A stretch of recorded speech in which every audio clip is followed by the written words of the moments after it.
Hoy hablamos de Actos humanos de Han Kang. Bueno, pues el libro va a narrar los hechos reales de la gran movilización universitaria que hubo en mayo de 1980 contra la dictadura militar en Corea. Y bueno, y el resultado de aquello fue una matanza sanguinaria de estudiantes como de civiles. Esa es la parte real, se va a basar en ello. Y bueno, pues esta historia comienza con dos chicas, Eun-suk y nuestro protagonista, que se llama Dongo. Son estudiantes de tercer año de instituto. Luego está Seon-yu, otra chica que es trabajadora de una sastrería, y Jin-soo, que es estudiante de la Universidad de Seúl. Están todos en el área de recogida de cadáveres de esta gran matanza, ¿no? Las chicas, que son Eun-suk y Seon-yu, se dedicaban a limpiar, a decentar y a colocar los cadáveres bajo una sábana. Y mientras Dongo, nuestro protagonista, lo que hacía era anotar en el libro de registro pues el sexo, la edad aproximada, la vestimenta, el calzado que llevaban. Les anotaba un número y luego también ponía ese mismo número prendido de la ropa para que pudieran facilitarse así la identificación. Bueno, pues cuando los familiares identificaban algún cuerpo, se encargaban ya de él, lo metían en el ataúd y lo llevaban al polideportivo, porque aquí están dentro de una sala del gobierno que ha habilitado para esta circunstancia.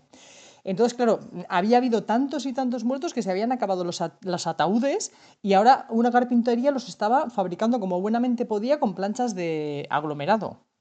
Tras la matanza se había aglomerado un montón de gente que estaba aplaudiendo y estaba congregada porque se había retirado el ejército y estaba pues jaleando a los militares. Bueno, estaba en contra de los militares por todo lo que habían hecho, pero claro, ese clamor había ido disminuyendo porque se decía que iban a volver a entrar, que los militares iban a volver a entrar y que iban a matar absolutamente a toda la gente que estuviese congregada en las calles, así que la gente pues se iba quedando un poquito, como digamos, en casa.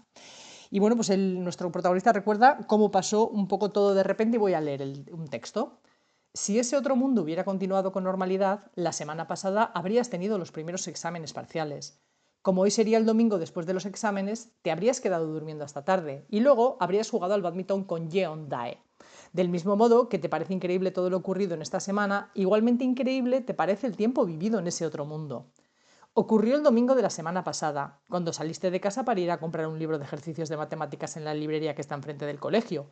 Te dieron miedo los soldados armados que llenaban las calles de un modo inusitado, así que fuiste por el camino que bordea el riachuelo. En sentido contrario a ti venía caminando una pareja que parecía de recién casados. Él vestía traje y llevaba en la mano la Biblia y el libro de himnos, y ella lucía un vestido. Se oyeron varios gritos muy agudos procedentes de la calle que corre más arriba y paralela al camino del riachuelo, y de pronto 3 soldados, que portaban fusiles y blandían bastones, bajaron por la pendiente y rodearon a la joven pareja.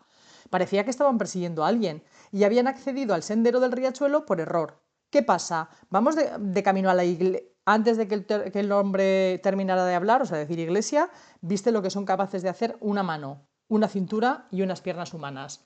Por favor, no me maten, alcanzó a exclamar el hombre sin aliento. Ellos siguieron apaleándolo, aunque estaba tirado en el suelo, hasta que su pie, que temblaba convulsivamente, se quedó finalmente inmóvil. ¿No llegaste a ver lo que le pasó a la mujer, que no paraba de gritar y a la que agarraron de los cabellos? Pues subiste por la pendiente a 4 patas, castañeteando los dientes, y te metiste en la calle, donde se desarrollaba una escena todavía más inaudita.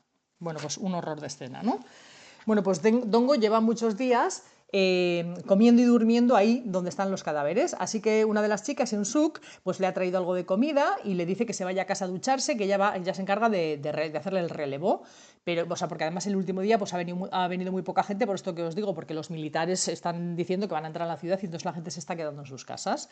Pero bueno, pues él dice que no quiere moverse de ahí, y al final la chica Eun-suk se va a casa. Luego aparece la otra chica, Seon-yu, que también le lleva algo de comida, pero ella no se va, ella solamente sale al edificio anexo a descansar un poquito.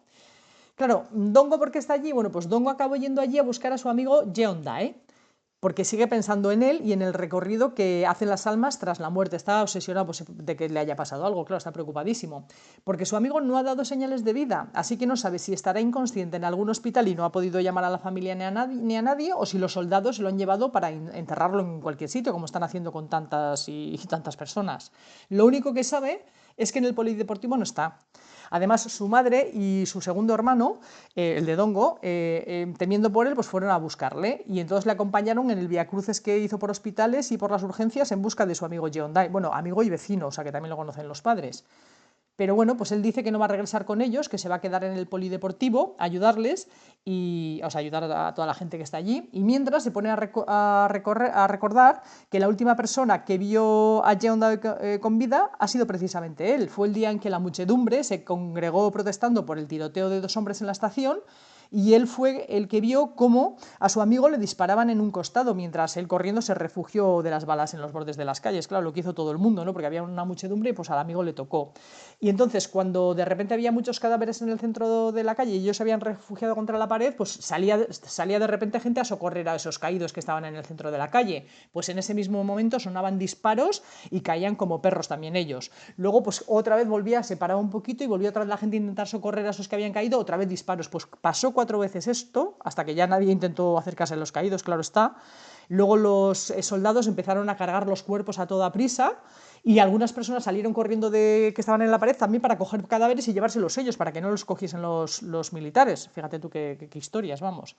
Bueno, pues Dongo, en pánico, llegó a su casa, donde estaba su padre inmovilizado porque tenía dolor de espalda y le estaba pidiendo un masaje. Bueno, pues le dio el masaje y se fue corriendo a su cuarto. Imagínate qué situación después de haber vivido eso. Y bueno, pues intentó dormirse, pero claro, se despertó sobresaltadísimo, pensando en su amigo, en su hermana, porque claro, es que ellos, el amigo y él, habían ido a esa movilización también porque es que la hermana no había vuelto a casa el día anterior, entonces ya temían también por la hermana, vamos. Bueno, pues sale de esas ensoñaciones, de ese recuerdo del último día en que vio a su amigo, porque Jin-soo, el otro que estaba desde el principio en este centro del gobierno civil de los cadáveres, pues aparece con un camión otra vez hasta arriba de cadáveres, y le dice que tanto él como los familiares deben abandonar el polideportivo hoy a las 6, porque es que los militares van a entrar y se van a cargar a todo Kiski que esté allí amotinado, o sea, a todo Dios. Entonces algunas familias dicen que no se quieren separar de los cadáveres, pero vamos, que es que se tienen que ir porque si no, no hay manera. La madre de Dongo vuelve a por él y dice, pues venga, vuelve a casa corriendo, que se va a montar la de Dios es Cristo, tienes que venir a casa y tal, pero no, o sea, él dice que no, que se va a quedar ahí hasta las 6 de la tarde y que a partir de las 6 de la tarde ya vuelve. Pues así que en un momento determinado aparece un anciano que está buscando a su hijo mudo y a su nieta, y voy a leer textualmente. ¿A quién busca, señor? A mi hijo y a mi nieta, responde el anciano. Le faltan algunos dientes y pronuncia las palabras de un modo poco claro. Llegué ayer desde Hwasun en un tractor. Como no me dejaban entrar con él a la ciudad, crucé con mucha dificultad un monte que no vigilaban los soldados, dice el anciano jadeando, mientras se le acumula la saliva gris en los pelos blancos y ralos de las comisuras de la boca. ¿No te explicas cómo este anciano que camina con tanta dificultad en suelo llano ha podido llegar hasta aquí cruzando un monte? Pues ya sabes por qué, ¿no? Claro, ahora lo entendemos. Bueno, pues cuando entra con él en el pabellón, que está preparado como morgue, y le enseña los cuerpos, pues ya el anciano dice que esto no lo va a perdonar nunca en la vida, que no va a perdonar a nada ni a nadie y que no se va a poder perdonar ni siquiera a sí mismo. O sea, porque vamos, ha sido el horror, ¿no? Encontrar allí a quien no quería haber encontrado. Bueno, pues ahora es el alma de Jeondae, el amigo, el que empieza a hablar en este capítulo, porque ese alma está todavía pegada a su cuerpo, bueno, que ya está muerto, y entonces está narrando lo sucedido. Los cogieron los militares para meterlos en el camión, ya eran cadáveres, y los dejaron en un bosque desconocido apilados en forma de cruz. Y mientras veía la pila de cuerpos pudrirse al sol, descubrió que las almas saben quién está muerto y quién está vivo, y así supo que su hermana estaba muerta y que Dongo estaba vivo. Bueno, pues su alma no paraba de pensar quién le había matado, o sea, y cómo podría encontrarse con el alma de su hermana, y cómo quizás podría comunicarse con el alma de los militares vivos que les habían matado a ambos, ¿no? Porque el alma estaba pensando, a ver, ¿ahora cómo hago? Claro, el primer contacto que tenía el alma consigo misma como consciente, vamos. Entonces comienza a hilar recuerdos, temiendo que vayan a olvidársele. El último día de clase con Dongo, cuando robó un borrador para llevárselo a su hermana, la excursión con su hermana y él a la tumba de su madre, etcétera, ¿no? Empieza a guardar porque él se obsesiona el alma con que tiene que guardar recuerdos. Bueno, pues sigue en ese bosque todavía, viendo cómo siguen llegando más y más camiones militares con más y más cuerpos que siguen apilando en cruz entre un hedor insoportable.